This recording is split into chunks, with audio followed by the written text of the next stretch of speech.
श्री कृष्ण भगवद्गीता का छठा अध्याय श्लोक नंबर 39। एनतमा संशय कृष्ण क्षेत्र महाशास्त्र संशय या समा क्षेत्र न छिप प्रगत।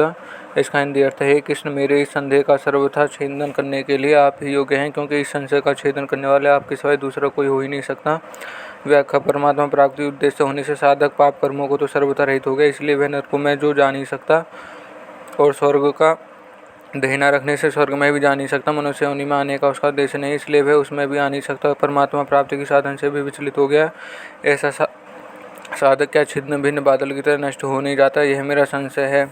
इस संशय का सर्वथा छेदन करने वाला अन्य कोई हो नहीं सकता। इसका तात्पर्य है कि शास्त्र की कोई बुद्धि हो, शास्त्र का कोई गहन विषय हो, कोई ऐसी कठिन पंक्ति हो जिसका अर्थ न लगता हो, तो उसको शास्त्रों का ज्ञाता कोई विद्वान भी समझा सकता है। परंतु योग भ्रष्ट की क्या गति होती है, उसका उत्तर वह नहीं दे सकता। हाँ, योगी कुछ हद तक उसको जान सकता है, पर संपूर्ण प्राणियों की गति अगति को अर्थात जाने और आने को नहीं जान सकते, क्योंकि वह युजवान अर्थात अभ्यास करके योगी बना है, तब वह वहीं तक जान सकता है जहाँ तक उसको जानने की हद है। परंतु आप तो युक्त योगी हैं, आप बिना अभ्यास परिश्रम के सर्वत्र बिना कुछ जानने वाले हैं। आपके समान जानकर कोई हो नहीं सकता। आप साक्षात भगवान हैं और संपूर्ण प्राणियों में गति आगति को जानने वाले हैं। तो इस योग भ्रष्ट के गति विषय का प्रश्न का उत्तर आप ही दे सकते हैं। आप ही मेरे इस संशय को दूर कर सकते हैं। परिशिष्ट भाव।